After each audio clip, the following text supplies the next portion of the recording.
Bonjour à toutes et à tous et bienvenue sur votre nouvelle vidéo hebdomadaire bourse, trading et investissement qui s'intitulera cette semaine La chute. Comme d'habitude, le petit message d'avertissement qui stipule que le contenu de cette vidéo est à unique but pédagogique et informatif qui ne constitue en rien un conseil, que vous êtes seul responsable de vos investissements et donc de vos trades. Pour me retrouver sur les différents réseaux sociaux, vous avez tout qui s'affiche sur cet écran. Pensez toujours à activer la petite clochette afin de recevoir une notification dès lors que je publie une nouvelle vidéo sur YouTube. Et pour celles et ceux qui veulent aller un petit peu plus loin, vous avez des contenus gratuits à votre disposition avec bien entendu la newsletter qui compte désormais plus de 8000 abonnés. Vous avez reçu d'ailleurs cette semaine le portefeuille Forteresse qui a tout explosé, puisque sur le portefeuille Forteresse, on a une performance, je crois, près de 17%. Et même, j'ai regardé là hier avec Maxime, que j'embrasse d'ailleurs, on a regardé un petit peu comment avait réagi là le portefeuille cette semaine, puisque bon, l'arrêté avait été fait au 1er mars, donc juste avant la chute là, des US et des marchés. Eh bien, il était légèrement plus haut même finalement, grâce notamment à l'apport des matières premières, etc. Bref, donc on est quasiment là actuellement où on vous parle. Au moment où vous parle, on est quasiment à 17%. Donc portefeuille qui a 1 an et 4 mois. Donc vraiment performance exceptionnellissime de ce portefeuille qui surperforme même la plupart des indices et en plus qui ne bénéficie pas du taux de change, même si c'est vrai le dollar est quand même bien remonté ces dernières semaines, contre l'avis d'ailleurs de beaucoup de spécialistes, mais qui est quand même bien remonté. Donc voilà, donc n'hésitez pas, ce portefeuille est gratuit, il est réplicable bien sûr sans aucun souci. Vous avez également sur le site lepodcastdelabourse.fr un espace membre formation qui est gratuit aussi, vous pouvez vous inscrire. Il y a je crois 25-30 modules, il y en a régulièrement. Il y a eu Mika là cette semaine qui est arrivé, la réglementation Mika, donc les explications dessus. Donc merci beaucoup, il y a beaucoup de gens qui nous ont rejoints, plus de 1200 personnes qui sont inscrites sur cette formation où vous avez donc accès aux modules. C'est accessible depuis votre téléphone aussi, donc voilà, quand vous êtes en déplacement, tout ça, il y en a qui le font des fois dans le train, qui font des petits modules. Il y a des vidéos, des fois c'est des articles, il y a un petit peu de tout. Donc n'hésitez pas si vous voulez vous former à la bourse et l'investissement, mais il y a tous les sujets, puisqu'il y a la bourse et la gestion privée, il y a l'immobilier, il y a la banque, il y a les cryptos, et il y a même les matières premières. Pour celles et ceux bien sûr qui veulent aller un petit peu plus loin, vous avez nos formules d'accompagnement, MTT Premium et MTT Découverte. Je salue d'ailleurs les nouveaux abonnés qui nous ont rejoints cette semaine, il y en a eu pas mal, c'est bien, parce que c'est dans les moments où les marchés baissent qu'il faut s'intéresser à la bourse, pas quand les marchés montent. Et souvent, nous, pour être tout à fait franc avec vous, on constate souvent qu'il y a beaucoup de gens qui nous rejoignent quand les marchés sont au plus haut et quand ils sont voire euphoriques, alors que pour moi c'est pas forcément le bon moment. C'est plus des moments comme ça où on a des replis, où on a des marchés en difficulté, que là il faut s'intéresser parce que on peut avoir des points d'achat intéressants et on peut éventuellement générer de la performance pour plus tard. Voilà, donc bref, vous avez bien entendu tout sur le site lepodcastdelabourse.fr. Je remercie chaleureusement mes partenaires qui me permettent la production de tous ces contenus, pour la majeure partie gratuits, que je mets à votre disposition, newsletter, vidéos, etc. Donc merci à Trade Republic, Bitvavo et Rucha. Pro Real Time, qui est le logiciel que vous voyez au travers de toutes les vidéos, les logiciels d'analyse, aucoffre.com, bien entendu, les amis d'Aucoffre, Investing, qui est le logiciel que j'utilise pour toutes mes analyses fondamentales, screeners fondamentaux, etc. Évidemment, c'est le numéro 1 au monde, donc Investing, donc vous connaissez toutes et tous déjà. Je vous rappelle que vous avez une vidéo qui est disponible sur le Top Action US. Quand je dis Top Action US, Top Action recommandé par Goldman Sachs. Donc c'est intéressant parce que c'est une vidéo que j'ai réalisée il y a 2 semaines et demie, quelque chose comme ça, avant la chute. Donc du coup, il y a des actions qui sont revenues sur des niveaux de repli qui peuvent être éventuellement intéressants si ça vous intéresse. Donc allez voir cette vidéo, parce que même si elle a déjà plus de 15 jours, en l'occurrence, elle peut vraiment vous servir. Cette semaine, j'ai réalisé également une vidéo sur les cryptos. Vous le savez, ça fait 2 mois qu'on en parle beaucoup, notamment sur le niveau des 60 000, qui sont des beaux niveaux d'accumulation. Même si on a bien remonté sur les cryptos, tout ça, c'est des niveaux pour moi d'accumulation. Je le dis, je l'ai répété dans ces vidéos. Donc voilà, allez voir si ça vous intéresse, parce qu'il y a peut-être des choses à gratter dans le cadre aussi d'un investissement et dans une diversification de portefeuille de long terme. Donc voilà, ça c'est en ligne depuis lundi, et puis on a réalisé une vidéo un petit peu, allez, flash, flash crash pour le coup, donc avec mes amis David Renan et Olivier Rossi, qui n'est pas sur la photo malheureusement parce que ça s'est décidé au dernier moment. Donc on a fait une super vidéo, très appréciée je crois. Donc le live est disponible bien sûr, le replay, sur la chaîne YouTube bien entendu. Donc très intéressant, on a confronté nos points de vue, on a abordé pas mal d'actions avec David notamment qui est un spécialiste small cap sur le plan fondamental, donc voilà, donc toujours très intéressant, c'est en ligne également, donc allez la consulter. On passe donc au programme de cette vidéo avec la chute, évidemment, on parlera, on fera un petit point d'abord macro, et puis mais rapide, parce que bon, voilà, il y a beaucoup de choses qui se sont dites déjà, on parlera ensuite bien sûr du CAC 40 et du CAC Small, et puis on passera aux actions avec Hermès, Total Energy, Thales, Ipsos, FDJ qui s'est bien repris, Téléperformance qui a surperformé, d'ailleurs toutes les actions en difficulté, Capgemini, Dassault Systèmes, SideTrade, ST Micro ont surperformé cette semaine, ArcelorMittal qui est en difficulté temporaire, Soprasteria qui s'est reprise aussi, Interparfum toujours en difficulté, Accor aussi en difficulté, Engie on l'a dit qui avait obtenu un objectif, tout le monde en parlait, donc forcément on a eu un repli. Le grand Entech à suivre, Euroapi toujours en très grande difficulté, Bonduel qui est revenu largement en arrière, Avenir Télécom, c'est spéculatif, Nanobiotics aussi, mais qui a bien progressé cette semaine, L'Oréal, Nexans, Veolia qui est revenu en arrière, donc peut-être sur un point de pullback intéressant à suivre, Neuron, Air France qui a déçu, mais en même temps les circonstances font que, Valeo, Forvia toujours en difficulté, qui sont bien revenus en arrière, Egide qui a beaucoup zigzagué cette semaine, on en reparlera, Amoeba, qui a peut-être une configuration intéressante, Sensorion, et puis on passera aux États-Unis, pas mal de titres intéressants à suivre, donc Coinbase, Broadcom, Adobe, Navitas également, un titre semi-intéressant à suivre, Accenture, Salesforce, Nike, Hold, Dominion, Walmart et Nvidia. Il y aura 4 titres à suivre, ça a été très difficile évidemment de trouver des titres à suivre. J'ai dû naviguer au travers de l'Europe pour vous proposer des choses. Donc il y a une action française, une action américaine, une action belge et même une action portugaise dans les 4 titres à suivre, vous verrez. Tout ça en fin de vidéo, on terminera comme d'habitude avec le screener Trend Following, qui est un screener évidemment à mettre évidemment en avant dans ces moments où eh bien, les marchés ont pas mal reculé, car on le sait statistiquement, les actions qui sont dans les tendances de foncière ont tendance à reprendre plus rapidement leur chemin.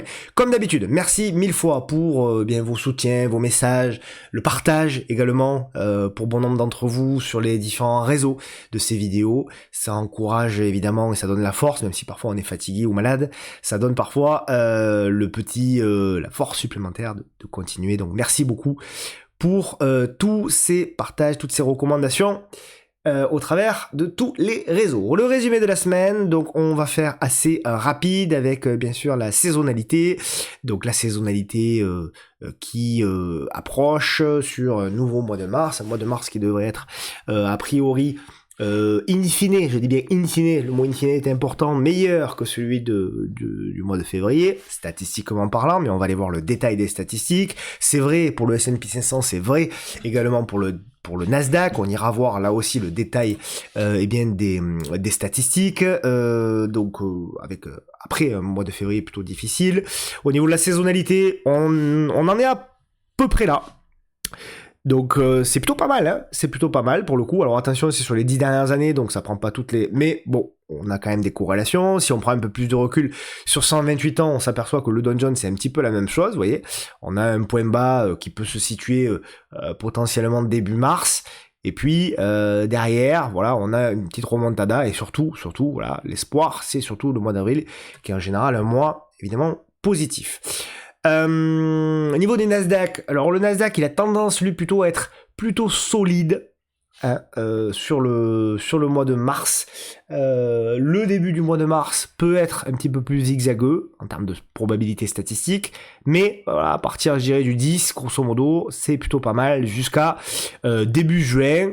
Voilà, on verra pour la suite un petit peu plus tard. Sur le DAX, cela ressemble un petit peu, il y a quelques particularités, on voit que la première quinzaine est un petit peu plus compliquée en général sur le DAX, d'ailleurs il a un petit peu reculé aussi, et puis sur le CAC, le CAC 40 qui lui aussi est en général sur ce début du mois de mars plus en difficulté, et le point bas se situerait aux alentours du statistique, le point bas statistique bien sûr, on est d'accord, aux alentours du 10, donc potentiellement la semaine prochaine les amis.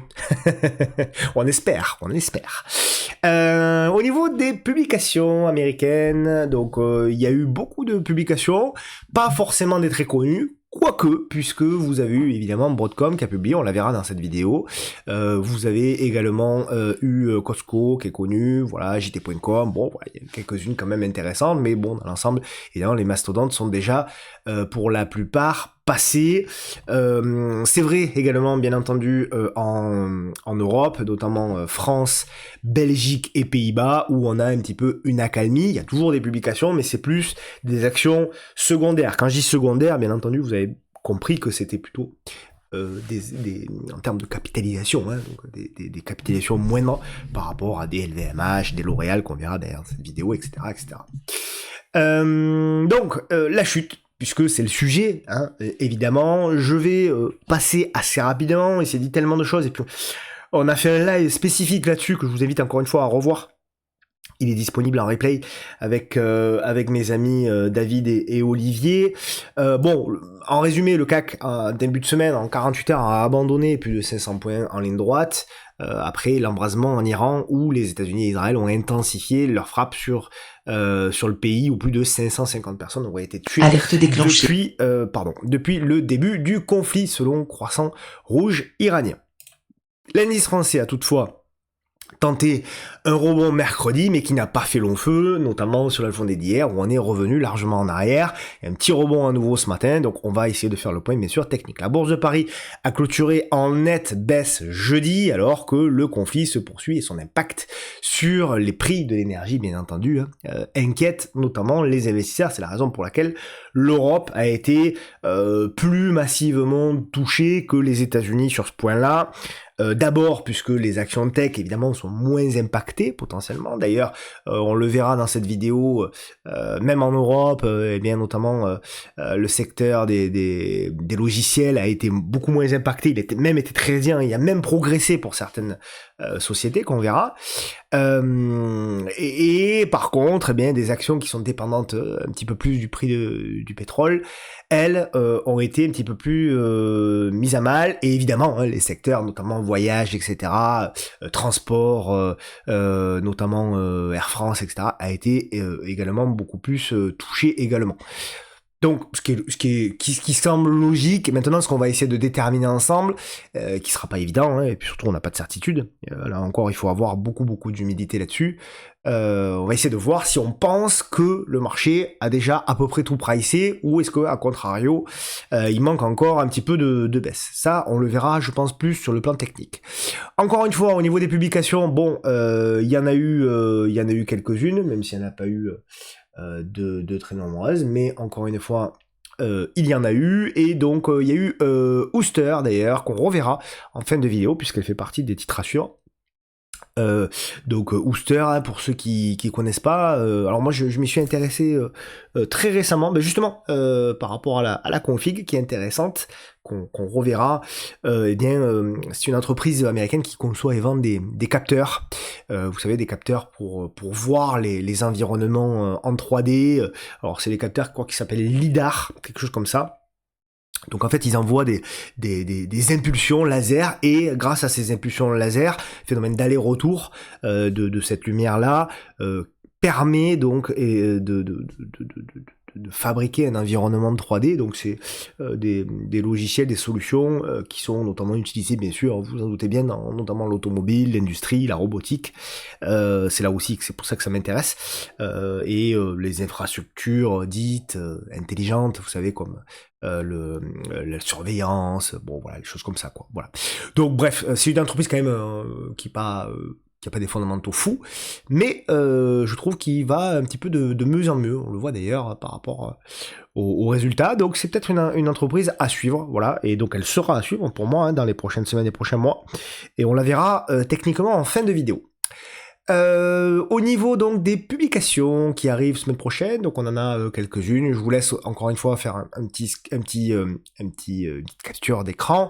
Allez toujours vérifier sur différents sites. Moi je confronte plusieurs sites. Bon là c'est Investing parce que c'est le site principal que j'utilise, mais je vous conseille de croiser notamment avec ABC Bourse notamment, qui est plutôt pas mal.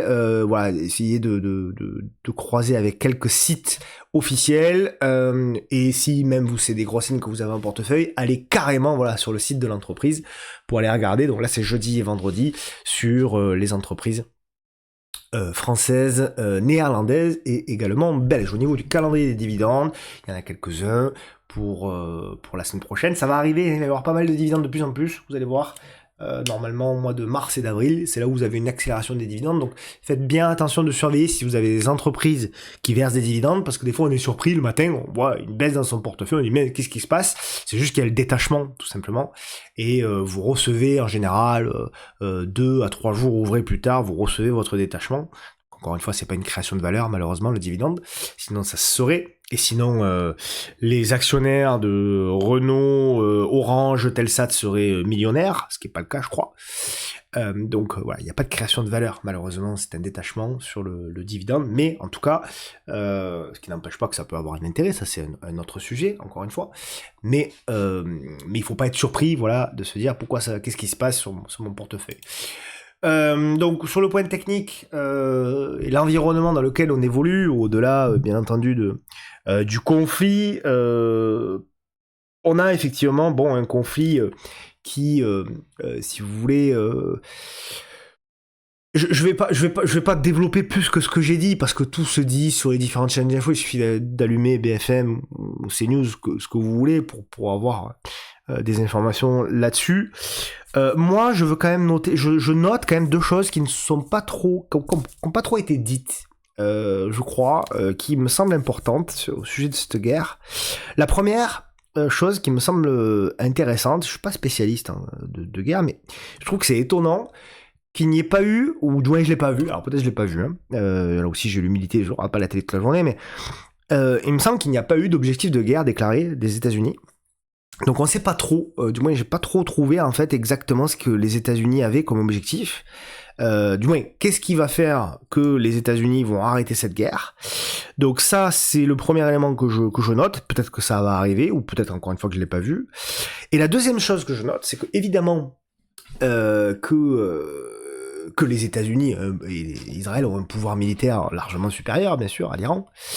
Mais ce qui est très intéressant, c'est que je remarque que les guerres ont beaucoup changé. Là où les guerres qu'on a appris dans l'histoire étaient gagnées forcément étaient surtout des guerres de force, de rapport de force. Voilà, en gros, le plus fort va gagner. Bon, eh bien, aujourd'hui, ce sont des guerres de coups.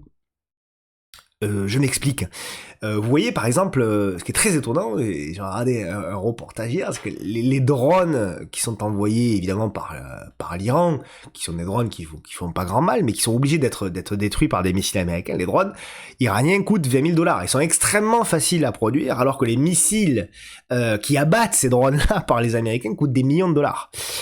Et donc c'est là en fait que finalement les Iraniens quelque part peuvent faire traîner cette guerre-là et ça peut coûter très cher aux Américains. Donc c'est une guerre de coûts.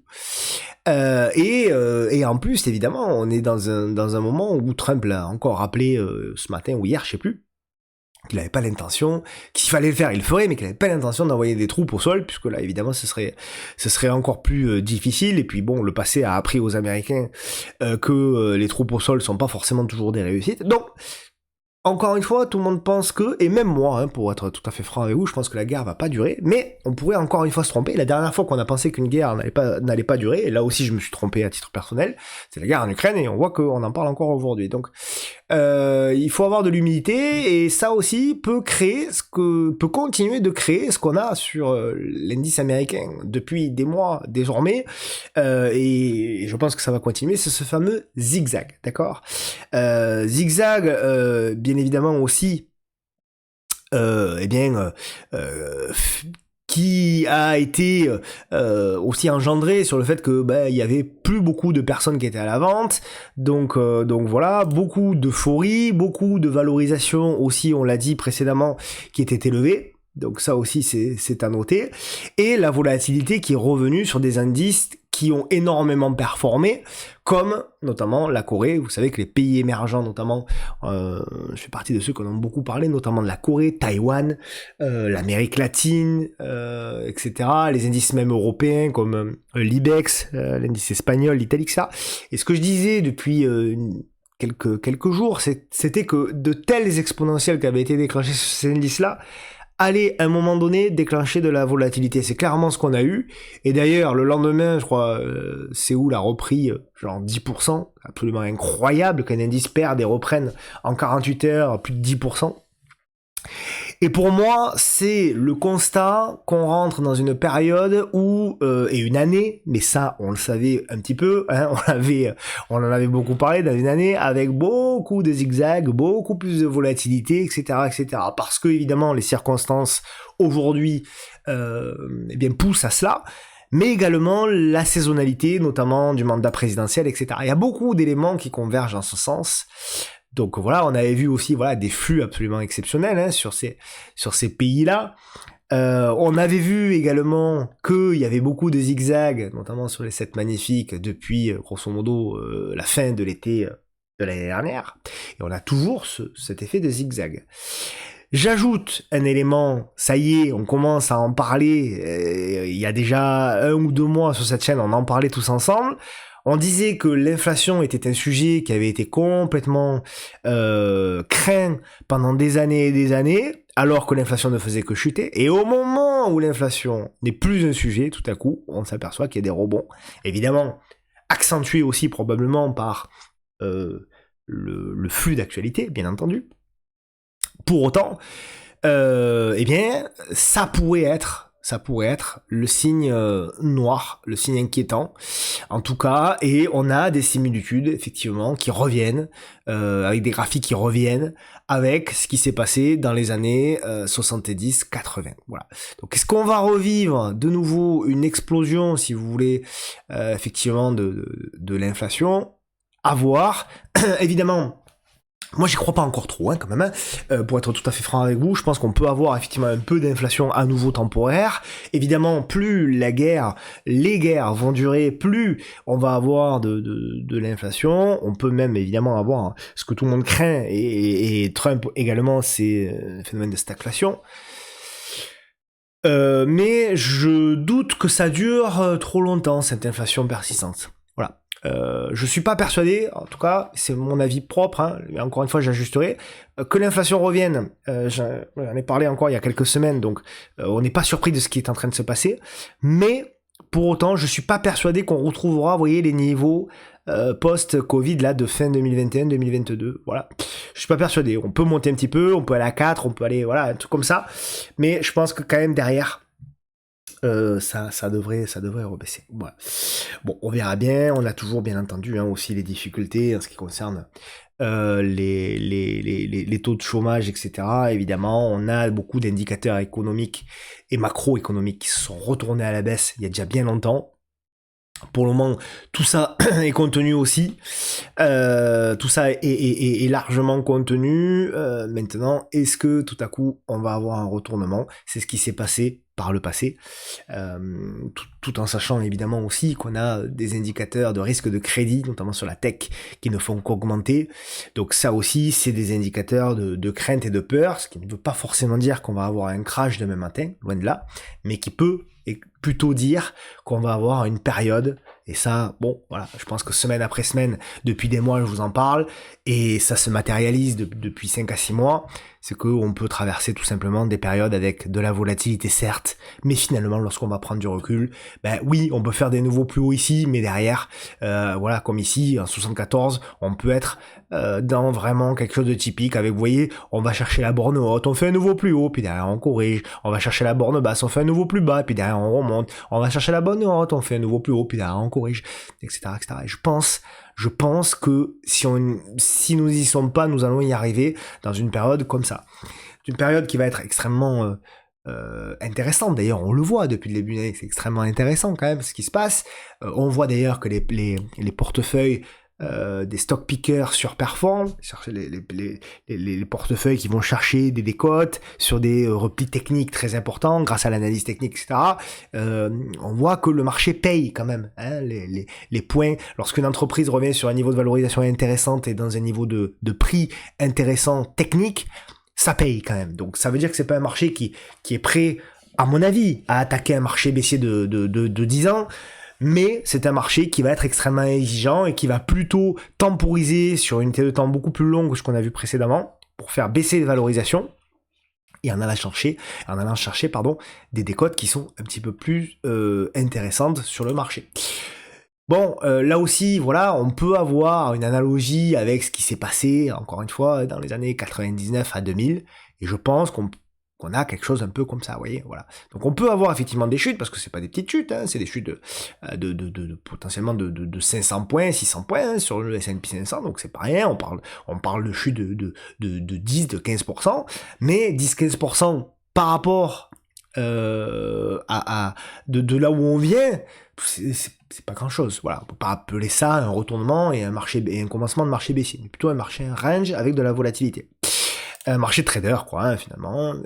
Là aussi, voilà, la troisième année électorale américaine, on le sait, voilà, aussi, est une année, on l'a dit, on l'a répété, est une année plus en difficulté. Voilà, les mid-terms sont généralement des années un peu de zigzag, voilà. Ce qui est très intéressant, c'est qu'on a des valorisations qui se dégonflent un petit peu, pas surtout, notamment aux États-Unis, mais notamment sur un secteur qu'on aime bien, puisque c'est un secteur leader, c'est les Mac 7. Or, bien sûr, Tesla, qui est pour moi est une anomalie en termes de qui s'explique, mais qui est une anomalie fondamentale, je veux dire, en termes de valorisation, mais encore une fois qui s'explique. Donc une fois qu'on enlève effectivement Tesla des 7 magnifiques, bah, vous vous rendez compte que bah, on est à l'équivalent des staples en termes de valorisation. Donc voilà, c'est intéressant. Je note que il y a eu beaucoup, on a beaucoup valorisé 30 fois, 35 fois les bénéfices les 7 magnifiques, hors Tesla encore une fois. Et là on est revenu sur des niveaux quand même, je vais pas dire attractif, mais je vais dire conforme au reste. Donc ça devient plus intéressant. Et d'ailleurs, on le voit, c'est payé quand même. Hein, voilà, Microsoft sous les 400, notamment, on joue du rebond. Voilà, donc ça prouve que, encore une fois, l'investissement actif a du sens. Donc là aussi, pour le moment, on joue parfaitement le scénario qu'on avait indiqué, c'est-à-dire que, ben voilà, début d'année, on peut avoir un retour de la volatilité, donc baisse de la volatilité, autrement dit, potentiellement hausse des marchés, en fin d'année dernière, ce que globalement on a eu, notamment sur le CAC, etc. Peut-être un premier trimestre un peu en zigzag, c'est exactement ce qu'on a, et je me mouille, comme d'habitude, mais je sais que vous aimez bien, et puis ça, j'aime bien aussi, même si on prend des coups, c'est pas grave. Je pense qu'on peut avoir quand même à nouveau une jambe haussière, avant, par contre, de traverser plus de difficultés pour le reste de l'année. Voilà. On va le voir techniquement, et bon, les scénarios, je les ai déjà dessinés, si vous voulez, mais je pense qu'on peut avoir un scénario similaire à cela. Donc voilà, pour avoir encore plus d'informations, donc bien sûr vous pouvez vous inscrire gratuitement à la newsletter La Table des Investisseurs et vous aurez accès bien sûr au suivi du portefeuille Forteresse, voilà, qui a fait 16,76% depuis le 5 novembre 2024. Donc voilà, super. Cette semaine, grosse semaine avec la sortie mercredi de la lettre mensuelle institutionnelle. Vous aurez la partie bourse avec une action qui a un potentiel de 30%, une action américaine. Une action que je regarde, que je suis de très près d'ailleurs, présentée par Gilles Guézou de Investing Pro. On aura mon ami Olivier Rossi de Urutia Gestion Privée, que vous connaissez tous, qui viendra nous faire un peu un récap faire parler des évolutions de la loi de finances pour cette nouvelle année. On aura mon Quentin qui viendra nous parler de la vente à découvert sur les cryptos et nous dire si c'est une bonne idée ou pas, et les dangers et potentiellement les bénéfices. On aura le merveilleux Jean-François Faure de Haut-Coffre qui viendra nous parler d'un indicateur clé qui est génial, qui est le ratio or-argent, indicateur trop souvent négligé mais qui est hyper utile. Donc là aussi, il viendra nous en parler. Et on aura, alors exceptionnelissime, on aura en exclusivité donc Green Living, Michael de Green Living, qui viendra nous présenter un immeuble de rapport qui est à vendre, qu'ils ont déniché donc dans le sud de la France, puisque c'est à Nîmes, et il viendra vous expliquer un petit peu pourquoi ça peut avoir un intérêt, et en plus l'immeuble sera en exclusivité à disposition pendant 48 heures à tous les lecteurs en priorité. Voilà, bon bref, une newsletter vraiment super. Je me suis régalé à la rédiger, à la reformaliser, on va dire. Donc je pense que vous allez vous régaler. Donc rendez-vous mercredi. Je rappelle bien entendu que cette newsletter et la table d'investisseurs, la lettre institutionnelle, tout ça, c'est 100% gratuit. Donc voilà, on attaque avec le programme de cette vidéo et on attaque bien entendu avec le CAC 40. Alors, le CAC 40 qui, ce matin, rebondit un petit peu, qui gagne 0,60%. Bon, évidemment, il y a de la volatilité, donc au moment où vous regardez cette vidéo, il y aura peut-être des modifications. Je note, toujours pareil, être extrêmement le plus objectif possible, avoir de l'humilité sur la suite des événements. Ça, c'est le premier élément pour moi qui est indispensable à l'investisseur. Et le second élément, c'est être extrêmement objectif par rapport aux indicateurs qui nous sont donnés. L'indicateur de long terme, pour savoir si on est toujours dans les tendances haussières ou pas, c'est bien sûr la moyenne mobile à 10 mois. La moyenne mobile à 10 mois, vous voyez, elle est toujours haussière et on est toujours au-dessus. Et d'ailleurs, vous noterez qu'on est en train de potentiellement s'appuyer dessus. Donc, pour moi, la tendance de long terme est toujours haussière, d'accord? Tant qu'on reste au-dessus des 8000 points, c'est vraiment un chiffre rond, tant qu'on reste au-dessus des 8000 points, pour moi, la tendance de long terme, j'ai bien dit de long terme, elle est haussière. La tendance de moyen terme, désormais, en hebdomadaire. Là, par contre, ça se gâte un petit peu, puisque on verra à la fin de la journée, mais a priori, on devrait clôturer en dessous et on devrait déclencher un petit signal baissier avec potentiellement le retournement de cette moyenne mobile.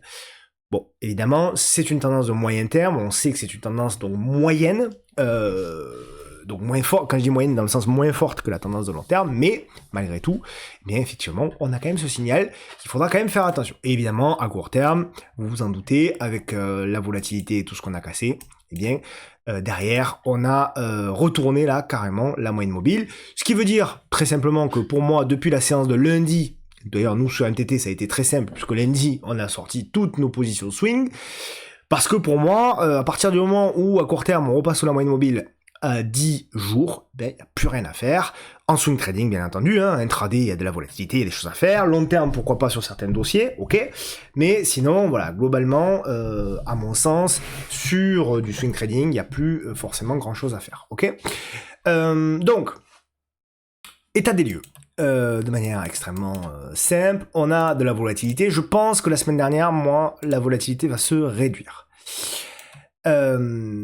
Je vous donne mon avis, encore une fois, je me mouille, mais c'est pas grave, et encore une fois, c'est pas grave. L'important, c'est pas de dire j'ai eu raison, j'ai eu tort, on s'en fout de ça, ça n'a strictement aucune importance. L'important, c'est de faire des scénarios et de les ajuster au fur et à mesure. Parce que si vous faites ça, eh bien évidemment, vous aurez beaucoup plus de facilité à prendre des trades ou à ne pas en prendre. Et à ne pas céder à l'émotion. Le scénario principal, pour moi, je dis bien pour moi, c'est que l'on est plutôt la semaine prochaine, à partir de la semaine prochaine, aujourd'hui c'est un peu tôt pour savoir si ça va être le cas, mais à partir de la semaine prochaine, c'est qu'on est plutôt une réduction de volatilité, d'accord? Réduction de volatilité qui devrait s'opérer grosso modo, comme ça, on verra, on ajustera là aussi, il n'y a pas assez de bougies, vous l'avez bien compris, pour pouvoir déterminer quelque chose. Mais à mon avis, le scénario le plus probable, c'est plutôt qu'on ait une construction la semaine prochaine là-dedans. Grosso modo, entre les niveaux des 8000 et le niveau, on va dire, des 8150, 8002. Donc on devrait avoir la construction d'une figure là-dedans. Voilà. Et donc, en fonction donc, de la construction de cette figure-là, eh bien, la cassure par le haut ou par le bas déterminera si on attaque au moins, à minima, un rebond pour aller chercher les zones de gap ici et ici, que je vais vous dessiner. Donc on a clôturé là, et on a fait le plus haut le lendemain ici, donc le premier gap. Et là, on a clôturé là. N'oubliez pas toujours de prendre la clôture ici, et on retrace le plus haut de la bougie du lendemain. Voilà. Donc vous avez deux gros gaps. Moi, mon avis, du moins, non, pas mon avis. Le scénario pour moi le plus probable, voilà, je vais le dire comme ça, ce sera beaucoup plus réaliste, beaucoup plus objectif, on va dire. Mon scénario le plus probable, c'est plutôt ça. C'est plutôt ce premier scénario. Pour moi, tant qu'on tient la zone des 8000 points, eh bien, pour moi, il y a vraiment des possibilités de rebond. Maintenant, malgré tout, je pense qu'on a quand même cassé quelque chose. Ouais. Je pense que le marché va pas s'en remettre comme ça à très long terme. Dis-moi, ça m'étonnerait qu'on aille beaucoup plus haut, qu'on aille faire des nouveaux plus hauts, quoi. Ça m'étonnerait qu'on retourne ici. Je pense qu'on va jouer du rebond. Je pense qu'on va jouer ce rebond-là. On va peut-être aller combler un gap, peut-être aller titiller le deuxième. Mais je pense que derrière, le marché se retournera et vivra la saisonnalité, si vous voulez, des mid-terms américaines. Voilà. Et derrière, peut-être qu'on reviendra à nouveau vers les 8000, etc. Mais je pense quand même qu'on va jouer cette jambe-là. Voilà. Donc mon scénario le plus probable, c'est plutôt celui-là. Voilà. C'est plutôt quelque chose comme ça. Mais c'est le scénario juste le plus probable. Pas forcément celui qui va arriver, malheureusement. Si j'avais été sûr, je ferais all-in maintenant, et puis voilà. Donc là où je changerais d'avis, c'est en revanche si on casse les 8000 et qu'on commence à fabriquer une petite figure là. Là, je dirais, attention les amis, ça pue. Et là, on va aller directement chercher les zones beaucoup plus basses, soit pour moi la zone des 7005 et le support oblique de long terme qui est là, que j'ai tracé, voilà, qui est là. Éventuellement, on peut en tracer un autre par là, mais grosso modo, la zone c'est un peu la même, ce sera celle-là, voilà. Donc scénario 1, de la hausse, pour moi c'est le plus probable. Scénario 2 de la baisse. Alors vous allez me dire, oui, en gros tu nous dis que ça monte ou ça baisse. Non, si vous regardez les vidéos depuis longtemps, vous savez comment ça fonctionne. Ce qui nous intéresse, c'est les ratios gain-risque. Ce qui nous intéresse, c'est les observations de construction de figure. Et si on a une construction de figure par là, qu'on voit que ce CAC 40 tient bien, et qu'on commence à casser par le haut, à ce moment-là, on ouvre les screeners et on prend des positions sur les actions pour vouer cette vague qui emportera bien des rebonds techniques sur une majorité d'actions. D'accord. Contrario, si cette figure-là casse par le bas et que on broute, si vous voulez, sous les 8000 points, on serre les miches, on garde notre cash de côté, voire même on commence, à mon sens, à construire et à imaginer des portefeuilles de long terme. Parce que si on a le scénario 2 qui se réalise, autant vous dire que des opportunités de long terme, il va y en avoir, et des belles, et des très belles. D'accord? Ce qui ne sera pas forcément le cas, du moins pas pour toutes les actions, si on a le scénario numéro 1. Ok? Voilà, je vous expose tout, et après, encore une fois, vous faites votre propre analyse. Mais voilà, pour moi, ce sont les deux scénarios aujourd'hui, au moment où j'écris où je réalise cette vidéo, pour moi, ce sont les deux scénarios les plus probables. Le CAC Small, écoutez, il tient. Voilà. Il est en difficulté certes, mais il tient toujours sa zone. Et là aussi, on est sur quelque chose de similaire sur ce que je pense, c'est-à-dire une construction de figure. On voit que ça réduit la volatilité. Je pense que ça peut durer un petit peu, là aussi, et là on verra bien. Soit on casse par l'eau et on va faire pour moi un nouveau plus haut historique, où on ira titiller, du moins voilà, vous avez compris, on ira titiller cette zone-là. Soit, là, ce truc-là casse par le bas, et là pour moi, danger, entre guillemets, et ça sera probablement même un retour sur les plus bas ici, c'est-à-dire la zone des 15 000. Et là, il faudra vraiment faire attention, parce que, évidemment, vous le savez, voilà, on est... Ah, ça s'est enlevé, bon, c'est pas grave. On est, vous le savez, sur des niveaux, voilà, on est sur des niveaux qui sont des niveaux qui ont été, par le passé, vendus, d'accord? Donc on fait attention. On peut gratter un peu, mais on fait quand même attention. On sait que en 2021, en 2018 et en 2007, c'est des zones qui ont été massivement vendues, pardon. Et derrière, on a eu des corrections très très longues, très très importantes. Et là, effectivement, on pourrait attaquer derrière un vrai marché baissier. et quelque chose qui pourra ressembler quelque part à ce qu'on a vécu ici, hein, c'est-à-dire quelque chose un peu comme ça, voilà, quelque chose un peu en zigzag, plus ou moins, et retrouver des zones comme ça. Hein. Bon, là, c'est un peu aussi ce qu'on avait eu. Si je trace un peu, si je me duplique, voilà, on a des choses qui sont quand même très similaires, hein, chaque fois. Hein. Voilà. Je duplique, voilà. On arrive tout le temps sur les mêmes points, hein, grosso modo. Donc, est-ce que l'histoire va se répéter à nouveau dans les prochains mois? C'est toute la question. On verra bien. Je passe maintenant, si vous le voulez bien, mais je pense que vous le voulez, aux actions. Alors, les actions, on démarre avec Hermès. Alors, Hermès, c'est ce qui me fait beaucoup hésiter. Pour être tout à fait franc avec vous, parce que Hermès, je la trouve en difficulté. Vous savez, on avait ce range qui était là, dessiné. Hein. D'ailleurs, on se souvient, quand on avait atteint quasiment les 3000, on disait qu'il fallait faire extrêmement attention, que même si c'était Hermès, d'ailleurs tout le monde disait ça reviendra jamais à 2000, etc. Ben regardez, hein, non seulement on est revenu à 2000, mais en plus on est en dessous, on est à 1900. Et ça me gêne un petit peu. Voilà. Donc il faut vite réagir sur Hermès, parce que ça me gêne. Et je vise toujours, si ça lâche, je vise toujours un retour potentiel vers les 1006. Voilà. Et là, ce serait un premier, je dis bien juste un premier niveau, éventuellement d'opportunité sur Hermès. Éventuellement, le gros niveau, hein, il sera beaucoup plus bas. Mais là, par contre, si on va plus bas, certainement que les marchés seront en grande souffrance.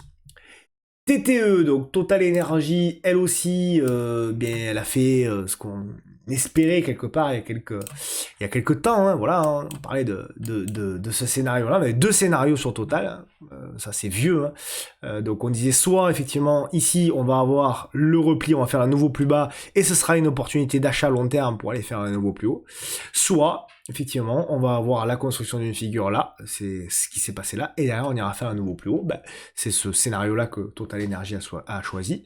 Par contre, ce qu'on note quand même, c'est que ce nouveau plus haut, il a été vendu. Voilà, on est revenu plus bas que vendredi dernier. Donc voilà, ça veut dire que quand même tout ça aussi, c'est bien pricé, et ça milite quand même pour moi sur le fait que on pourrait, je dis bien, et c'est pour ça que mon scénario probabiliste le plus fort, c'est celui de la hausse, on pourrait avoir, avec ce graphique-là, notamment, on pourrait avoir quand même bien, pour moi, pricé ce qui se passe. Sauf, évidemment, s'il y a un événement qui n'est pas pricé, hein, par définition, c'est-à-dire quelque chose de beaucoup plus important, beaucoup plus grave, d'accord? Donc je suis pas acheteur du tout sur Total Energy, je pense qu'il faut faire attention même, que derrière on peut avoir une correction plus importante, voilà. Pour autant, ça n'enlève à rien, le fait que c'est une action magnifique. Thales, elle aussi, toujours dans ce range, hein. Pour moi, voilà, on l'avait dessiné depuis l'été dernier, mois d'août l'année dernière. Pour moi, c'est un range, une construction de figure qui va être longue, qui va prendre du temps, voilà. Donc, faut pas être pressé. Plutôt des achats sur opportunité bas de range pour ceux qui sont très agressifs et des reventes, grosso modo, au-dessus des 260 ou des allègements au-dessus des 260. Entre les deux, mon cœur balance et il se passe pas grand-chose en réalité, si ce n'est du trading. Voilà, il n'enlève à rien que c'est une action magnifique, mais on voit que le marché, voilà, il faut beaucoup plus pour pouvoir aller plus haut sur du Thales. Ce qui signifie là aussi pour moi qu'on a quand même un petit peu tout pricé, quoi, grosso modo. Donc, je note que Thales, comme Total Energy, finalement, qui sont des actions qui, lundi matin à 8h59, tout le monde disait il faut acheter, ça va exploser, et elles sont toutes repliées, elles sont toutes à des niveaux plus bas que la semaine dernière. Donc ça, c'est intéressant, si vous voulez, sur la psychologie des foules actuelles. Alors, on attaque maintenant la vague des résistantes. Et il y en a eu, avec notamment Ipsos. Là aussi, Ipsos, ça faisait un moment qu'on l'attendait sur le niveau, et le niveau a bien réagi, hein, ça fait plusieurs semaines. Puisque c'était le niveau, je vous avais indiqué, hein, voilà, le niveau entre le niveau des 31 et le niveau des 33, effectivement, c'est un niveau qui réagit bien, un niveau qui est payé pour le moment. Voilà, Ipsos aujourd'hui, je trouve que c'est très modérément valorisé. On peut aller évidemment plus bas, c'est pour ça qu'on a des zones de renfort, mais pour moi, c'est très modérément valorisé, Ipsos, et donc c'est pour ça que le marché paye. Donc c'est intéressant, à suivre, ça fait partie des actions à suivre, parce qu'on pourrait éventuellement, s'il y a congestion, casser par le haut et éventuellement démarrer une taux intendant. Donc je suis plutôt positif sur Ipsos. FDJ qui a également bien résisté, qui confirme le mieux, hein. Donc c'est pas fait encore parce que vous le savez, je vous l'ai dit la semaine dernière, je fais juste le suivi parce que je sais qu'elle est aussi très suivie et très demandée. On fait un peu là, on est toujours en mode pullback si vous voulez sur le bas de canal cassé. Moi ce que je veux voir c'est à partir de la semaine prochaine encore du mieux sur FDJ. On a la construction, vous avez parlé la semaine dernière de la construction. Nous y sommes clairement, voilà, donc ça bloque, ce qui est logique, normal, on fait le pullback, on respire sur FDJ, on construit, mais je trouve que la construction quand même, elle est vraiment intéressante, donc à suivre de près. On va regarder les volumes, bon, ils sont en légère baisse par rapport à la moyenne, mais bon, on a vu un gros pump ici, là, d'ailleurs, un peu bizarre ce volume-là, donc voilà, à suivre de près. Si on casse les 26 € et des bananes, on pourrait avoir une nouvelle accélération, pourquoi pas aller chercher le comblement du gap. Donc à suivre de près FDJ. Parmi les résistantes, on a, je veux dire même une, elle revient de parmi les morts, Téléperformance, évidemment je vous montre juste le graphique de long terme, qui est toujours un graphique extrêmement baissier, mais voilà, pour le moment on a quand même, on voit sur ces valeurs-là, on voit à nouveau des constructions. Alors, il va falloir du temps, hein, attention, hein. Tout n'est pas fait, etc. Pour le moment, ce sont que des rebonds au prorata, donc bon, on parle de pas plus que ça, si vous voulez. Mais je note quand même, c'est vrai, qu'on est dans des rebonds. On est dans des rebonds qui sont matérialisés dans un moment où le marché, lui, est plus en difficulté. Je note qu'il y a des news quand même, je note que les congestions sont cassées par le haut. Maintenant, c'est les premières congestions qu'on a déjà vues, qu'on a déjà cassées par le haut, comme celle-ci, comme celle-là, voilà, comme celle-ci aussi, potentiellement. Donc ça, c'est des choses, si vous voulez, qu'on a déjà vues par le passé. Ce sont des rebonds techniques, à ce stade, je précise encore, à ce stade, voilà. Tout ça, c'est des rebonds techniques, même ça.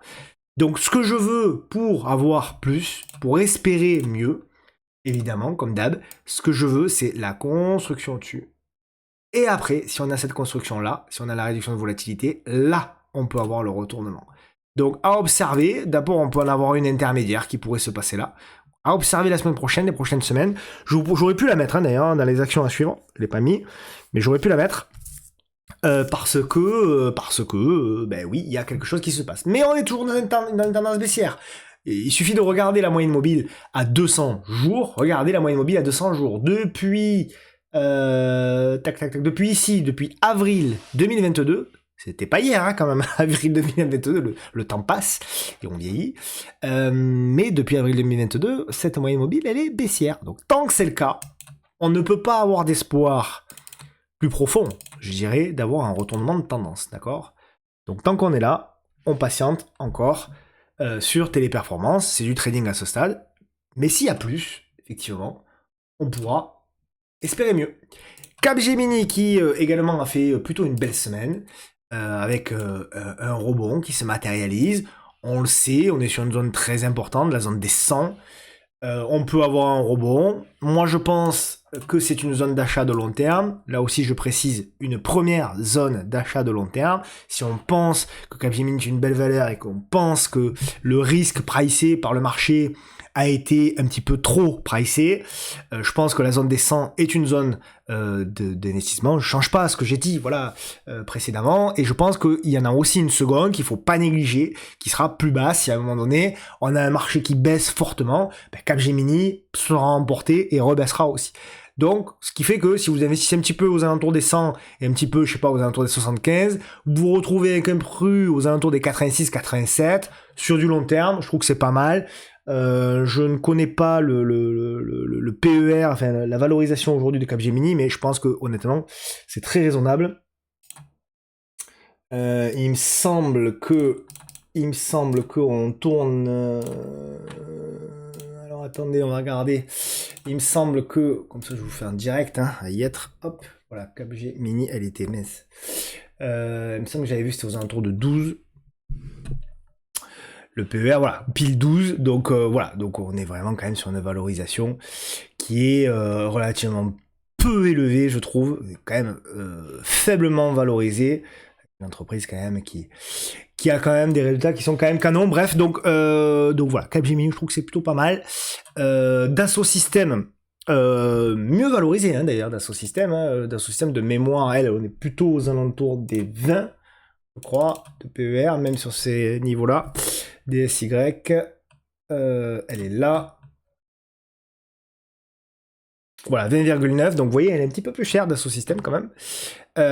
Mais bon, voilà, là aussi, on est sur des niveaux qui peuvent être intéressants, même si on peut aller évidemment plus bas. Mais elle a très très bien résisté aussi. Hein. Alors pour le moment, on en avait parlé, on était plus sur du rebond 4 heures, avec des objectifs qu'on avait fixés ici de ta séance de retournement, pour aller chercher le niveau des 19,45€ pour moi, qui sont un niveau potentiellement atteignable. Qui était un niveau potentiellement atteignable.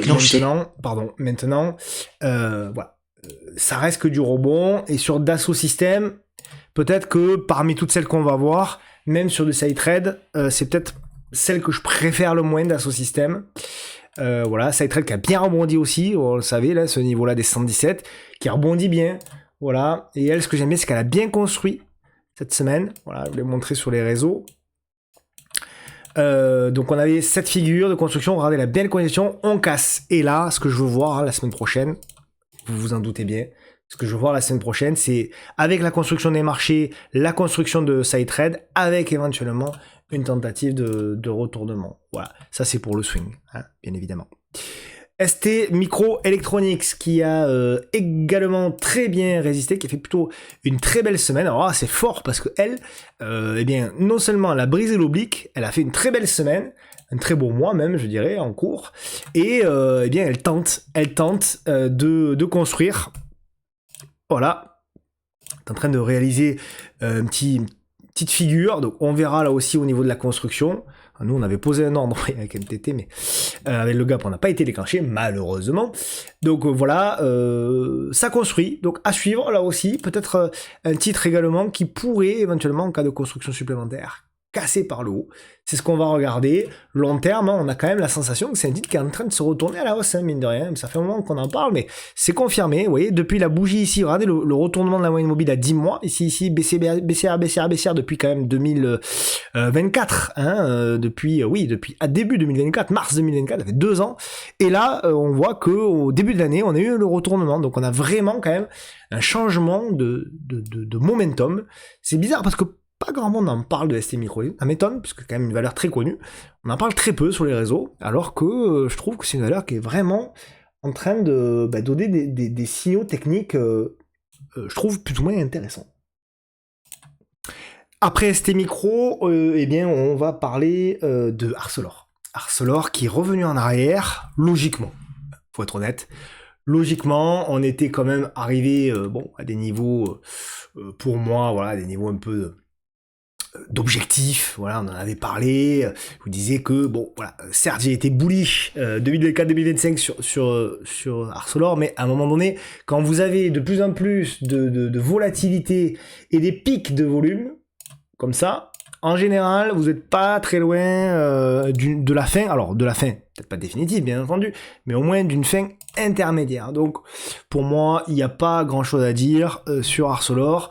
Franchement, je pense qu'on va plus construire, et c'est si on a cette construction-là qu'il faudra, pour du swing trading, éventuellement, tenter de l'achat. Mais à ce stade, c'est beaucoup trop tôt, si vous voulez, on le voit, hein, beaucoup trop tôt. Il faut vraiment laisser, ça peut prendre des semaines, voire des mois. Donc là, pour le moment, c'est vraiment de l'observation, à part pour du trading court terme, mais sinon, c'est de l'observation sur ArcelorMittal, hein, à mon sens, en tout cas. Il faut laisser mûrir la bête. Vous avez également donc du Sopra, Steria. Moi je trouve qu'elle revient quand même sur un niveau vraiment intéressant. On en avait parlé ce niveau-là, hein, le support oblique de long terme.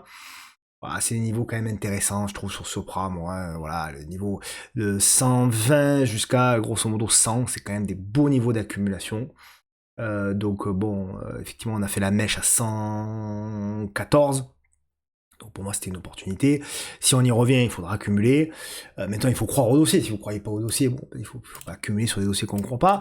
Mais moi, je pense que c'est quand même des niveaux d'opportunité. Gardons du cash au cas où, si ça va plus bas. Mais si vous investissez un petit peu, on va dire, grosso modo, aux alentours des 115 et aux alentours des 50, ça vous fait un prix aux alentours des 80.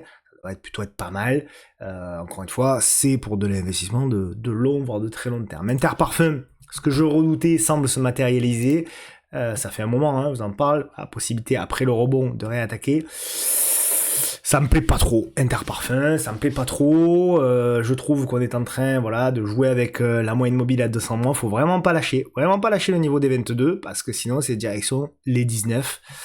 Donc, qui sera un très beau niveau par contre à payer. Hein. Les 19 là, pour moi, ouais, voilà, si Interparfum vous intéresse, ce sera un beau niveau de premier achat. Il y en a un deuxième, mais ce premier niveau là sera déjà intéressant. Accor, alors tout le monde s'est jeté sur Accor cette semaine. Moi, je suis pas d'accord. C'est un jeu de mots.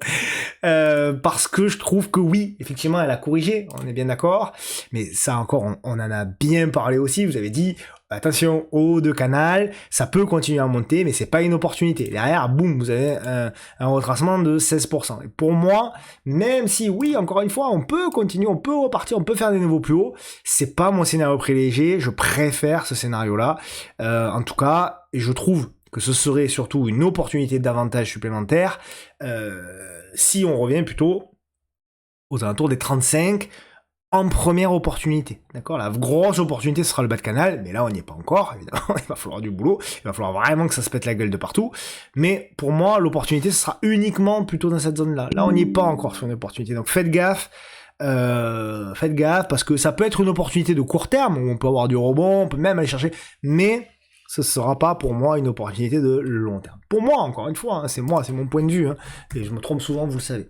NJ, là aussi, on en a parlé la semaine dernière, vous avez dit, pour moi, objectif atteint sur NJ, avec la zone des 30. Bon, mais derrière, vous avez un retracement, aidé par l'actualité bien évidemment, mais comme par hasard, c'est sur les niveaux d'objectif qu'on retrace. Mais là, je me mets moi aussi sur le même dialogue, le même discours que sur ArcelorMittal. Pour moi, c'est la construction de figures, qui peut se faire là, qui peut se faire là, qui peut se faire là. On s'en fout de ça. Mais c'est juste pour vous dire que c'est la construction de figures qui commence à peine. Donc, il va falloir du temps. D'autant que NJ, aujourd'hui, c'est bien valorisé. Quand vous voyez tout le monde qui se met à en parler d'NJ sur les réseaux sociaux, en général, on n'est pas très loin de la fin.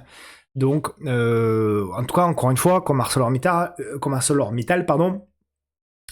on n'est pas très loin d'une fin intermédiaire, encore une fois, d'accord? Donc, l'humilité aussi de se dire que c'est pas parce que ça baisse de 10% que c'est forcément l'affaire du siècle. Arkema, on la suivait pas mal, c'était plus intéressant, notamment en journalier, puisque vous aviez cette figure-là de biseau-descendant, serein, la cassure, et là on a un énorme pullback.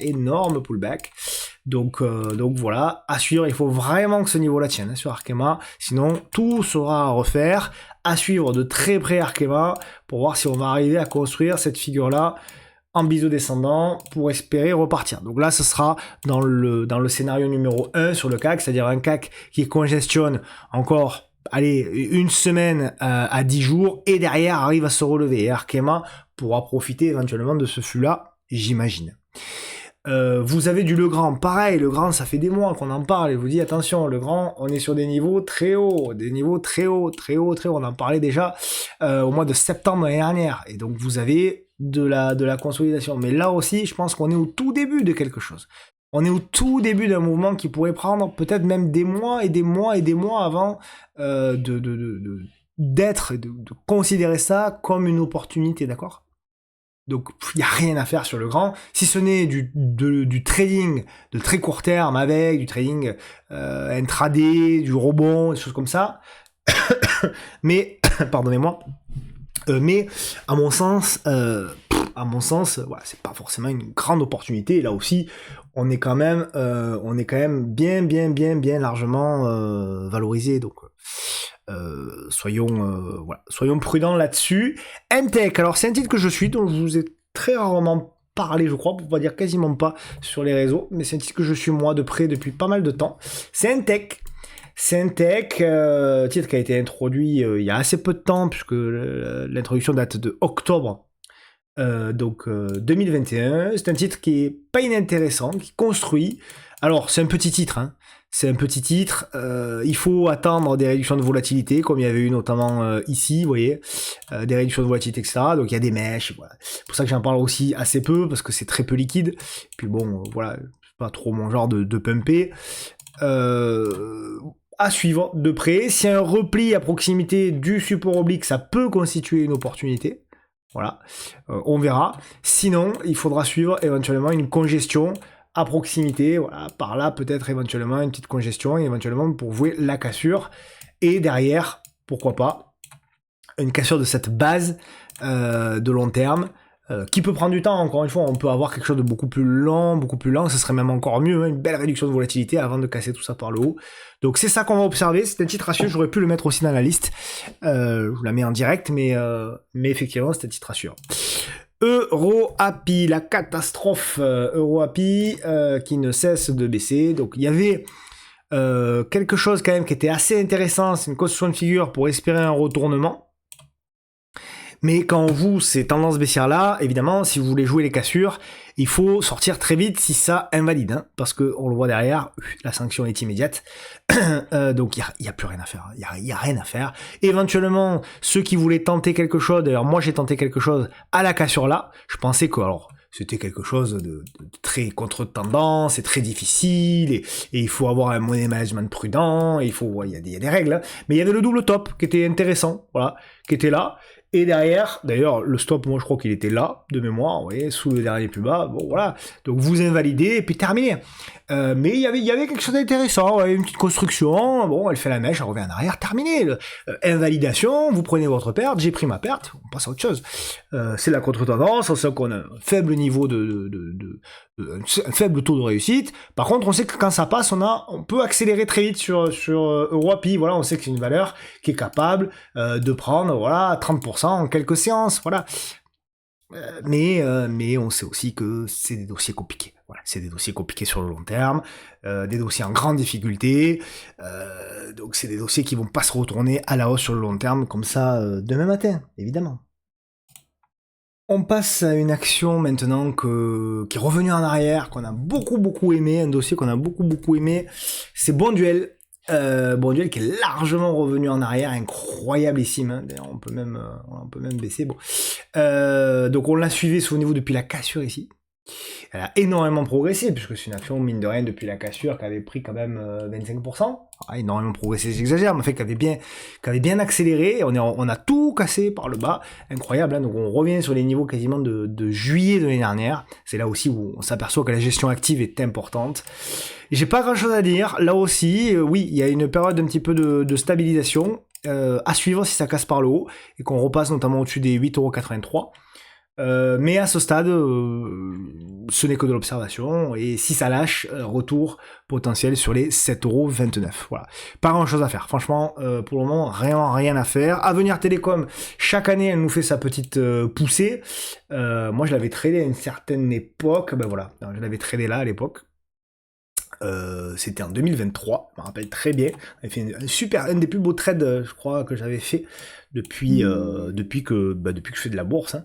En termes de pourcentage, pas en termes de gain, parce que là-dessus je mets jamais des grosses positions, mais en termes de pourcentage, ça avait été un superbe trade. Voilà, c'était plus de 200%, j'avais pas pris 200% sur la totalité, mais j'avais pris pas mal, donc c'était plutôt pas mal. Donc on a effectivement ici une accélération. Maintenant, attention, ça reste hyper spéculatif. Je note quand même, malgré tout, que on a cassé cette oblique-là. Voilà, pour les spéculateurs. Là, on s'est quand même appuyé, voilà. Donc, à suivre quand même, pour encore une fois les petits portefeuilles, les portefeuilles qui aiment bien le risque, etc. Éventuellement, au-dessus des 10,65, on peut avoir une nouvelle accélération pour retourner aux alentours des 15 centimes. Attention, hein, attention là-dessus, si on clôture pour moi déjà sous les 0,87 ou les 0,75, 0,075 bien sûr, on peut avoir par contre une nouvelle attaque baissière, donc il va falloir quand même là-dessus être relativement vigilant. Ça reste spéculatif, donc faites attention s'il vous plaît au niveau des tailles de position. Nano pareil, on l'a fait depuis un petit moment, pareil c'est spéculatif, Nano, hein, bien entendu. Donc voilà, à regret, voilà, typiquement, moi c'est un trade qu'on avait proposé, vous voyez, je vous montre toujours ce qui marche, mais aussi ce qui ne marche pas. et ce qui peut générer de la frustration, parce qu'il n'y a pas que vous voyez, qui avez de la frustration. Je rigole, mais c'est terrible la bourse pour ça, purée. J'avais proposé donc sur MTT, et moi je l'avais suivi en plus, un petit trade spéculatif sur Nano, qui était donc l'achat ici, parce que je trouvais que la réduction de volatilité était vraiment canon. Et donc, voilà, au-dessus des 18-18, et on se fait sortir ici. Bon, c'est un stop court, bien sûr, mais regardez derrière la progression. Donc, voilà, ça fait partie du jeu, et derrière, vous faites sortir à -3, et vous loupez 74% de hausse. Bon, on n'aurait pas tout pris, hein, bien évidemment. Mais, voilà, ça fait partie du jeu, c'est comme ça. Je pense que l'erreur... pour ma part, l'erreur, c'est de ne pas avoir retenté quelque chose, notamment ici, sur l'inside bar, là, sur cette bougie-là. Voilà, là, il y avait un setup à prendre, je l'ai pas pris, je l'ai pas vu, je l'ai pas pris. Donc, l'erreur, c'est pas tant ça. L'erreur, elle est plus de ne pas avoir insisté avec une seconde cartouche. Ça fait partie du jeu. Je l'accepte, mais je veux vous le montrer. Comme ça, pour vous montrer que vous n'êtes pas tout seul, voilà, sur le pas de chance, ça fait râler, la frustration. On est tous malheureusement concernés par ça, et donc effectivement, à ce niveau-là, on est tous pareils, quoi. Hein, voilà. Donc, pour ceux qui en ont, bravo. Attention toutefois, parce qu'on a cassé le plus haut, donc vous pouvez avoir un petit pullback potentiellement sur une. Voilà, on est peut-être en train de former un petit canal. Regardez un peu, vous avez vu la précision de l'analyse technique, c'est assez fou quand même, c'est assez fou. Donc voilà, on est peut-être sur un haut canal pour avoir un repli sur le bas, et on peut avoir une construction de moyen terme sur un canal aussi, voilà. Grosso modo, pour Nano, L'Oréal, j'ai toujours la même analyse, je vous la montrerai en long terme, toujours la même analyse de long terme, c'est-à-dire pour moi, hein, voilà, pour moi là... Je pense que c'est pas une opportunité, on peut avoir un repli sur le bas de canal, voire même aux alentours des 300, donc on peut, je l'espère, jouer le mouvement avec le CAC, d'aller faire un nouveau plus haut, mais chaque nouveau plus haut, il faut faire attention, vous pouvez avoir une attaque baissière. Ok, donc voilà pour L'Oréal. Nexans, au milieu du gué, qui a fait une belle semaine, mais au milieu du gué, pour moi on est dans un canal haussier, on est au milieu du canal haussier. On est au milieu du canal haussier, d'ailleurs je crois qu'on construit une figure intermédiaire, voilà, qui est plutôt comme ça. On avait construit, on avait fait ça, mais en réalité c'est plutôt une figure comme ça. Voilà, plutôt une figure comme ça pour moi à ce stade. Donc à voir. Ça peut être un range d'ailleurs. On peut le voir aussi comme un range. Éventuellement. Donc voilà, je n'ai pas grand-chose à dire. Haut, bas de range. Donc bas de range pour jouer le haut de range pour les traders, mais sinon opportunité plutôt à proximité du support oblique de long terme. On passe désormais à celle que vous aimez bien, moi aussi d'ailleurs, avec Veolia. Alors, je vous la montre en mensuel parce que c'est le plus intéressant pour moi. On fait le petit pullback.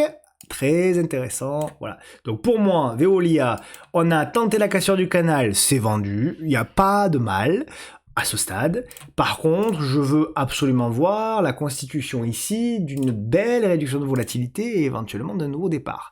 Ça va être très intéressant, les amis. Donc, à suivre de près, Veolia, ça m'intéresse beaucoup, vous le savez, fondamentalement, etc. Donc, hop, je nettoie un peu tout ça. Hop, hop, hop, hop. Donc, il faut laisser faire, hein, tranquillement. Vous ne paniquez pas, vous vous affolez pas, vous laissez faire. On va avoir le temps. Hein. Si ça construit, on va le voir. On va le voir si ça construit, les amis. Donc, tranquillou, tranquillou. Si le CAC congestionne aussi, Veolia va congestionner aussi. Et si le CAC casse par le haut, Veolia cassera par le haut aussi. D'accord? Très certainement. Donc, à suivre, j'aurais pu là aussi le mettre dans le titre à suivre, décidément. Moi qui ai eu du mal à en trouver. Mais voilà, Veolia assure de près ces prochaines semaines, voir un petit peu l'état de la construction. Ça m'intéresse, ça aussi c'est modérément valorisé. Donc ça peut, et c'est un secteur fort, vous le savez, donc ça peut éventuellement jouer. Neuron, toujours, c'est une action comme beaucoup d'actions recommandées par certains investisseurs, comme les Quasens, Neuron, des valeurs qui sont très très bien valorisées quand même, qui sont recommandées depuis des mois et des mois, qui ne font que baisser. Bon, étonnant, c'est un dossier quand même qui a fait le pullback pour moi et qui continue sa baisse. Pour moi, c'est pas intéressant tant qu'on ne revient pas sous les 30 euros. Donc voilà, effectivement, vous pouvez avoir du rebond, etc. Certes, c'est un dossier qui est pas inintéressant fondamentalement, mais pour moi, c'était très bien valorisé. Et on a tout simplement un marché qui a décidé de baisser d'un tiers, de supprimer un tiers de sa valorisation parce que c'était pour moi justifié. Et pour moi, on peut même aller un petit peu plus bas après un rebond. On peut même éventuellement congestionner et aller faire une nouvelle attaque baissière pour jouer, par contre, sur le long terme, quelque chose comme ça. C'est cette zone, moi, qui m'intéresse. On verra vers les 30, encore une fois. Peut-être une première belle zone. Il y en a une seconde, d'ailleurs, sous les 18. Mais là, par contre, ce sera en cas de marché baissier. Ce qui n'est, vous le savez, pas encore mon scénario privilégié. Air France, on en a parlé la semaine dernière. J'attendais, un pullback. Mais le pullback, il a été très accentué. Tout n'est pas cassé, quand même, hein. Tout n'est pas totalement cassé encore. On est toujours, quand même, dans la construction de figures. Voilà. Mais effectivement, on est revenu en arrière, hein, bien entendu, hein. On est largement revenu en arrière. Donc on attendait ce pullback, cette construction, elle n'a pas eu lieu pour les événements que vous connaissez. Hop, on supprime tout ça, on nettoie un petit peu tout ça, donc on est plus désormais sur une figure peut-être beaucoup plus de moyen long terme. Donc je pense qu'on peut gratter encore un petit peu en dessous, vous voyez. Air France, pour moi, on peut aller gratter un petit peu en dessous, et c'est là qu'on va voir si vraiment on a cassé la tendance qui est en train de se retourner, ou pas, ou si on va avoir du mieux, éventuellement, un rebond à minima technique pour revenir tester ça. Je privilégie quand même encore ça, mais il va falloir une détente, évidemment, au Moyen-Orient, hein, sinon vous n'aurez pas ça. Valeo, très décevante. Je suis très déçu, évidemment, bon, là, ça, c'est l'actualité a pas aidé, hein. On va pas se mentir, mais déçu par Valeo parce que c'est un dossier qui est revenu largement en arrière, qui a tout cassé, et il n'y a plus que la moyenne mobile. J'efface tout du coup. On espérait, voilà, cette congestion, je la trouvais hyper encourageante. Voilà, et puis derrière, pouf, on lâche tout. Donc tout est à refaire, tout n'est pas cassé, mais tout est à refaire. Une grande partie en tout cas est à refaire. Je vous la mets sur le long terme, voilà. Donc on revient faire le pullback. Faut vraiment tenir, hein, pour moi, la zone des 10 €. Si on passe sous les 10 €, malheureusement, grand danger pour Valeo. Et là, les 7 € nous tendrons les bras. On n'en est pas encore là. Mais oui, effectivement, voilà. Il faut vite repartir, il faut vite construire là-dedans. Encore une fois, on peut aller tester cette zone-là. Il faut vite construire là-dedans et retourner la tendance au plus vite sur Valeo. C'est la même chose, d'ailleurs, sur Forvia, qui a tout cassé par le bas. Pam. Donc voilà, il n'y a plus que, entre guillemets, ce support-là à tenir, qui est pour moi quelque part le dernier support un peu sympa pour éventuellement tenter quelque chose, hein. Donc là, il faut vraiment que ça réagisse là-dedans, semaine prochaine et la suivante. Sinon, pour moi, le risque de retrouver les plus bas historiques, il est très important. D'accord? Donc vite construire sur ces valeurs-là. Sinon, aïe, grand danger. On passe ensuite à Egide, qui n'est pas forcément un dossier qui a beaucoup bougé sur le long terme, qui a beaucoup bougé à court terme, mais pas forcément sur le long terme. Le long terme, moi j'ai toujours la même analyse, en ce sens que pour moi on est toujours enfermé dans une espèce de range entre les 1,80 € grosso modo et les 56 centimes, donc il y a de la volatilité entre les deux, on le voit même à court terme. Tant qu'on ne passera pas au-dessus des 1,80 €, on ne retournera pas la tendance de long terme, j'ai bien dit de long terme.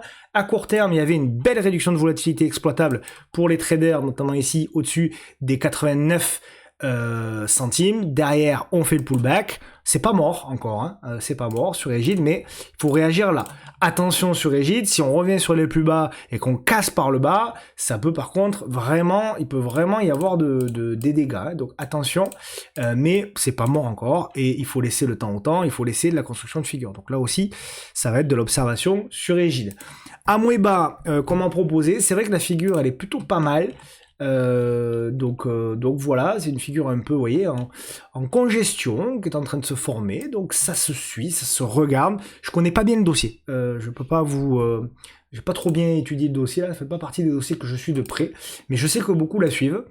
Et c'est pas faux, je dois dire que, en effet, pour le coup, il se passe quelque chose un petit peu sur cette valeur-là. Donc ça se regarde, mais il faut confirmer, comme d'hab. Le plus dur, c'est comme tout, hein, dans la vie, malheureusement, le plus dur, c'est toujours pareil, c'est la confirmation.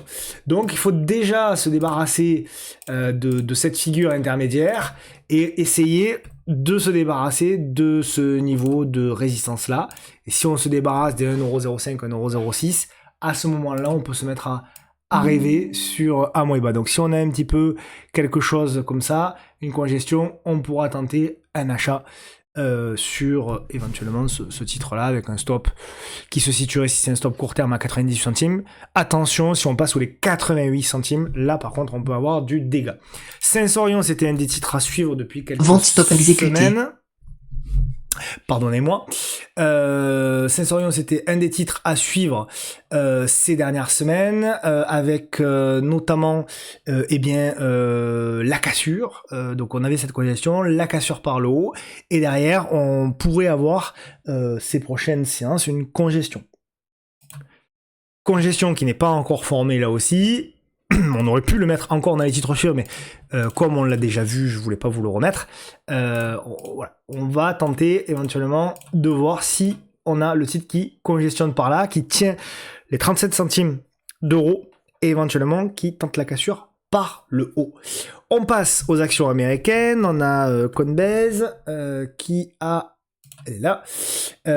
Donc on l'avait suivi, souvenez-vous, à la cassure. Les 3 objectifs d'ailleurs ont été réalisés. Voilà, le dernier objectif là, le dernier TP là. Pourquoi ? Parce que c'était le plus haut historique qui était là. Et comme je vous dis tout le temps, plus haut historique, il faut faire attention. Le plus haut historique était à 430. Regardez derrière un petit peu la chute. Donc là aussi, voilà. Mais ce qui est pas inintéressant, c'est qu'on n'est pas revenu s'arrêter n'importe où, vous voyez. On est revenu vraiment s'arrêter sur un niveau de support qui est le niveau des 147 $. Donc c'est plutôt pas mal, à voir si ça poursuit avec le rebond du Bitcoin, pourquoi pas viser, j'ai 3 niveaux d'objectifs, 268, vous avez ensuite pour moi quand même ce niveau-là, les 319, et après, bon, les plus hauts, mais effectivement, il faudra du boulot. Broadcom qui a publié des chiffres plutôt pas mal, même très bien, mais bon, pas d'intérêt pour cette valeur-là, en tout cas pour ma part. Pour moi, là aussi, on est sur quelque chose qui risque de durer un peu. Je sais pas comment sera la figure, mais on est sur quelque chose qui risque de durer. Donc, vous pouvez avoir des cassures intermédiaires qui peuvent, voilà, faire ça rebaisse, une congestion, ça rebaisse. Donc, ça peut durer ça peut prendre beaucoup de temps. Pour du swing trading, pourquoi pas tenter des choses, mais pour du long terme, très sincèrement, sur ce dossier-là, je reste de côté, un pas de côté. C'est bien valorisé, c'est une très belle boîte, mais c'est bien valorisé, donc beaucoup de prudence. Adobe qui a rebondi, donc on est dans la zone que vous avez indiqué. Pour moi, c'est une zone très large entre les 206 et les 270. On a fait le plus bas à 243, donc pile au milieu du range. Pour moi, c'est une zone d'accumulation si vous êtes convaincu par le dossier. Si vous n'êtes pas convaincu par le dossier, évidemment que ça sert à rien. Mais si vous êtes convaincu par le dossier, là aussi, c'est une zone d'accumulation. Attention à tout ce secteur-là de ne pas accumuler les mêmes dossiers. Parce que si vous prenez du Capgemini, du Dassault Systèmes, du SideTrade, du Wolters Kluwer, du Adobe, vous accumulez, vous croyez vous diversifier, mais arrêtez, vous accumulez du risque sur le même secteur. D'accord ? Donc attention de bien faire vos choix. Prenez-en éventuellement 2 ou 3, pas plus, pour représenter le secteur. Si possible, diversifiez aussi pour les pays. Par exemple, prenez Adobe, par exemple, pour les États-Unis, par exemple Capgemini pour la France et admettons Wolters Kluwer pour les Pays-Bas. Voilà, comme ça vous avez une diversité aussi géographique qui peut être plutôt pas mal, mais attention de ne pas croire que en ayant plusieurs titres vous allez diversifier votre risque, c'est pas vrai du tout. Elles sont très corrélées. Navitas, donc elle est intéressante, très intéressante. Moi je la suis depuis un petit moment parce que effectivement il y avait un phénomène de congestion avec l'inside bar qui s'est produit donc au mois de février, plus celui qui est en train de se produire. Bon, évidemment le mois n'est pas fini, on en est loin. Il y a une très belle figure en cours d'ailleurs. Vous voyez un double inside bar mensuel, ça provoque en unité de temps journalière, ça provoque toujours des congestions. Donc c'est pour ça que c'est intéressant de regarder des unités de temps long terme avec les inside bars.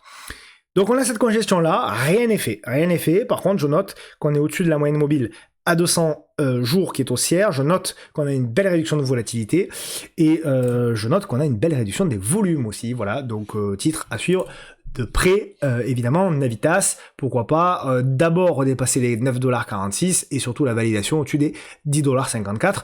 Invalidation si on passe sous les 6,57$. Quand je dis invalidation, c'est plutôt, on casse un peu la dynamique, quoi, évidemment.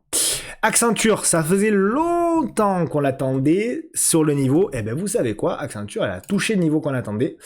Voilà, il est là, le niveau. Ça fait, regardez, depuis le temps qu'on en parle de celle-là, ça fait des années, hein, ça fait pas des mois, ça fait des années qu'on en parle. On avait tracé, voilà, vous vous rendez compte un peu.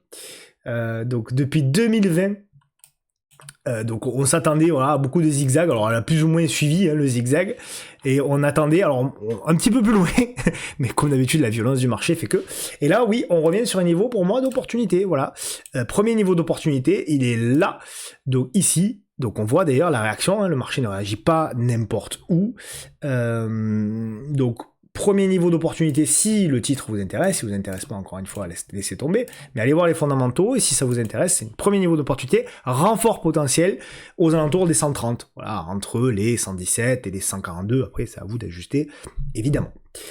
Salesforce, à ce stade, toujours pareil, donc il y a eu le beau rebond, je suis gourmand encore, je suis désolé, je suis encore gourmand, mais malgré le rebond qui est là, j'aimerais bien aller chercher, titiller un petit peu la zone là. Bon, on n'y est pas encore, pourquoi pas, c'est vrai que c'est gourmand, hein, parce qu'après une baisse de 53%, on pourrait se dire, bon allez, je suis un peu agressif, mais quand même, je préfère attendre un petit peu plus sur Salesforce. Donc voilà, plutôt de l'attentisme là-dessus. On est revenu là aussi, hein, Salesforce, on est revenu je crois sur des niveaux de valorisation qui sont plutôt pas mal. Hop, ouais, c'est pas cadeau, bon après c'est Salesforce, hein, mais on est quand même revenu sur des niveaux un petit peu plus, voilà, mais j'aimerais bien là, ça nous ferait un PER de 20, ça serait plutôt pas mal sur Salesforce. Nike, toujours en difficulté, mais toujours dans la construction, Nike. Vous voyez, là aussi. Pour le moment, là aussi, je suis désolé, je me répète, mais je préfère vous le dire, là aussi, c'est l'observation. Donc long terme, pour moi, c'est zone d'accumulation, on est toujours dedans, la zone des 58, 59, zone d'accumulation de long terme. Deuxième zone d'accumulation de long terme, aux alentours des 30, voilà, entre les 20 et les 33. On m'a proposé également hold.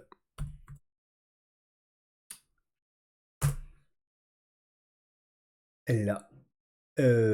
Oui, c'est ça. Voilà. On m'a proposé. Alors, on l'avait étudié apparemment, parce que j'avais tracé un biseau. Bon, cassé par le haut, très bien. Donc, bon, j'ai pas grand chose à dire hein, de plus que ça. On va revenir sur les plus hauts. C'est peut-être des niveaux d'allègement d'ailleurs. C'est peut-être des niveaux d'allègement. Donc, j'ai pas grand chose à dire. Le titre est magnifique. Ouais, magnifique. Franchement, magnifique. Belle tendance haussière. Faites juste attention. Voilà, chaque nouveau plus haut, vous pouvez avoir des prises de bénéfices aux alentours des 220, 230, 240. Donc si vous avez pris la chance d'accumuler un peu bas, peut-être des zones de vente. Voilà. Après, il y a beaucoup de volatilité, donc pas forcément d'opportunités. Walmart, Walmart, moi alors oui, c'est une belle valeur, mais c'est une belle valeur, mais franchement, je trouve que c'est hyper cher. Je crois que ça valorise 40 fois les bénéfices, un truc comme ça. 45 fois les bénéfices. Non. Donc, ouais, donc même Sing est d'accord. Donc là, pour le coup, franchement, voilà, je vous la laisse. Si vous en avez, il n'y a pas forcément de raison de vendre. Alors, si vous en avez, que vous vous posez la question, qu'est-ce que je dois faire, est-ce que je dois vendre et tout, franchement, vous pouvez accompagner le stop sous une moyenne mobile. Ouais, on voit que la moyenne mobile a bien fait effet, donc vous pouvez accompagner, ou alors sous un plus bas mensuel, par exemple les 118. Voilà, ça peut être un niveau de stop. Mais franchement, je trouve que c'est très très bien valorisé. Et enfin Nvidia qui tient très très bien, hein. Tient très très bien. Je trouve que c'est plutôt encourageant ce qui se passe quand même sur Nvidia. Elle tient très très bien. On est toujours dans la figure. Cette figure-là, le marché est en train de la voir de très près. On va voir. Hein. Alors est-ce que c'est une phase de distribution ou d'accumulation? C'est toute la question. J'en sais rien. Franchement, j'en sais rien. Pour moi, Nvidia, vraiment, signal presque haussier si on repasse au-dessus des 190. Et signal de vente, en revanche, si on repasse sous les 166. Et là, je serai acheteur pour du long terme si on revient sur le pas de canal. J'ai 4 titres à vous proposer. Donc, il y en a un que je vous ai déjà vendu en début de vidéo, c'est Ouster. Donc, l'explication fondamentale, je vous l'ai donnée. Donc, vous voyez, ce qui est très intéressant, c'est qu'on revient sur un gros niveau. Voilà, un gros niveau de support. Donc, je suis très intéressé par la construction. Voilà, à titre personnel. Très intéressé par la construction, qui est celle-ci. Voilà. Donc à suivre de près, si éventuellement on a la cassure, la petite congestion là, éventuellement pour jouer la continuation. Ensuite on part en Belgique avec du Fluxis. Je sais pas si nos amis belges en commentaire pourront éventuellement dire ce qu'ils en pensent. Je connais assez mal le titre, je crois que c'est un titre qui fait du gaz, je crois que c'est un titre qui fait... infrastructure de gaz et transport en Belgique, il me semble que c'est ça, mais je dis peut-être une énorme bêtise, mais de mémoire, c'est ça. C'est un titre qui est pas très liquide, c'est un petit peu le problème.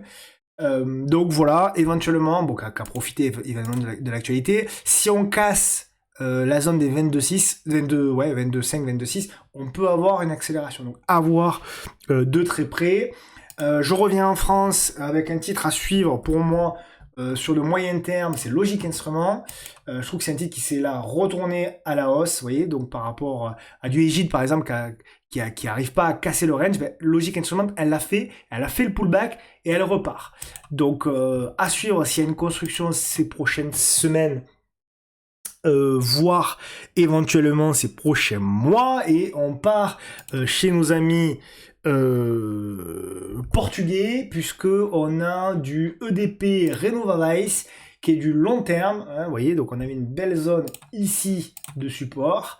On a fait pour moi le rebond technique, et ce que j'aime beaucoup, c'est qu'on construit ici quelque part éventuellement une continuation. Donc si on a pourquoi pas une cassure au-dessus des 13,68 €, on peut avoir éventuellement un signal d'achat assez intéressant pour le long terme. Et enfin, eh bien, le screener Trend Following, voilà, screener donc que je vous propose et qui est accessible, bien entendu, vous le savez, directement sur le site lepodcastdelabourse.fr dans la rubrique formation gratuite bourse. Vous avez le screener qui est ouvert, vous pouvez le copier et le mettre dans votre Pro Real Time, vous pouvez le modifier, l'adapter éventuellement en y ajoutant des critères personnels.